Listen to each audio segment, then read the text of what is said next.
தாய்மார்களே, பெரியோர்களே,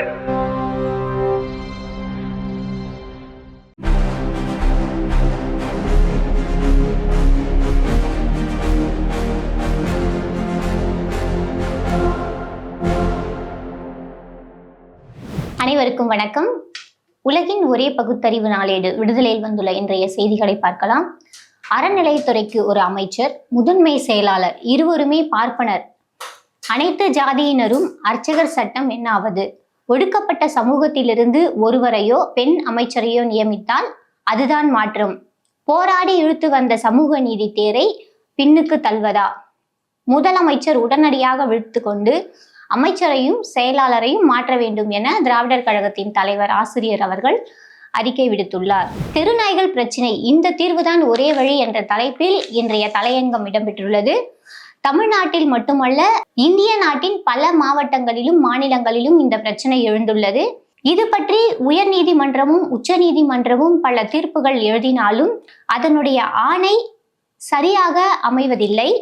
பிராணிகள் நல ஆர்வலர்கள் ஆஹா ஓஹோ என்று புகழ்ந்தாலும் இந்த நாய்கள் குறித்தான பிரச்சனை பல்வேறு குழந்தைகளையும் மனிதர்களையும் பாதித்து வருகிறது. கொசுக்கள், மூட்டை பூச்சிகள் எப்படி ஒழிக்கப்படுகின்றனவோ அதே போல் வீட்டில் வளர்க்கின்ற பெட் அனிமலை தவிர்த்து தெருவில் கண்டபடி திரியும் நாய்களை பிடித்து கருணை கொலை செய்வது தவறாகாது. தீராத நோயால் அவதியுறும் மனிதர்களை கூட அவர்கள் சம்மதத்துடன் கருணை கொலை செய்வார்கள்.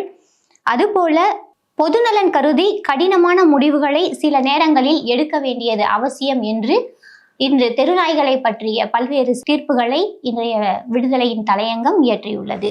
இந்திய பொருளாதார கொள்கை வகுப்பில் தீவிரமான மறுசீரமைப்பு தேவை என்றும் தற்போதைய மோடி அரசிடம் புதிய யோசனைகள் எதுவும் இல்லாததால் தீர்ந்துவிட்டதாகவும் காங்கிரஸ் கட்சி கடுமையாக விமர்சித்துள்ளன.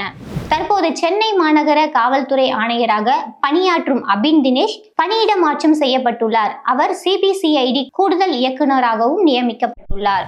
திரிணாமுல் காங்கிரஸ் எம்பி சயோனி கோஷின் தலைக்கு உத்தரப்பிரதேச பாஜக நகராட்சி தலைவர் ரூபாய் 1 கோடி பரிசு அறிவித்த காட்சி சமூக ஊடகங்களில் வைரலாகி வருகிறது. ஏர் இந்தியா விமானத்தில் பெரும் விபத்து தவிர்ப்பு. நல்வாய்ப்பாக 181 பயணிகள் உயிர் தப்பியுள்ளனர். விமானிகள் பணியிட நீக்கம் செய்யப்பட்டுள்ளனர். விழுப்புரத்தில் உள்ள அம்மா உணவகத்தை ஆய்வு செய்த தாவேகா நிர்வாகி அரசு பணியாளர்களுக்கு உத்தரவுகளை போட்டு அடாவடித்தனம் செய்துள்ளார். கரப்பான்பூச்சி ஜனதா கட்சி ஆதரவு அதிகரிக்கும் நிலையில் எக்ஸ் தளம் முடக்கப்பட்டுள்ளது. புதிய கணக்கை தொடங்கினார் அமெரிக்க பாஸ்டன் பல்கலைக்கழக பட்டதாரி நிறுவனர் டிப்கே.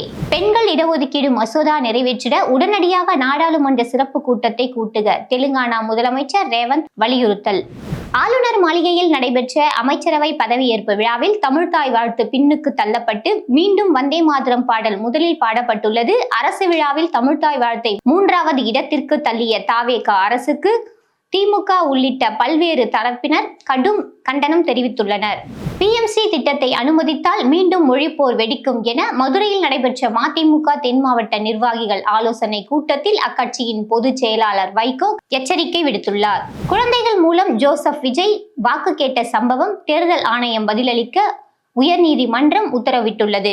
42 வயது ஆணுடன் 13 வயது சிறுமிக்கு கட்டாய திருமணம். மணமகள் உட்பட 13 பேர் மீது வழக்கு பதிவு செய்யப்பட்டுள்ளது. தமிழ்நாட்டில் காலியாக உள்ள ஒரு மாநிலங்களவை இடத்திற்கு வரும் ஜூன் 18ஆம் தேதி இடைத்தேர்தல் நடைபெறும் என்று இந்திய தேர்தல் ஆணையம் அதிகாரப்பூர்வமாக தெரிவித்துள்ளது.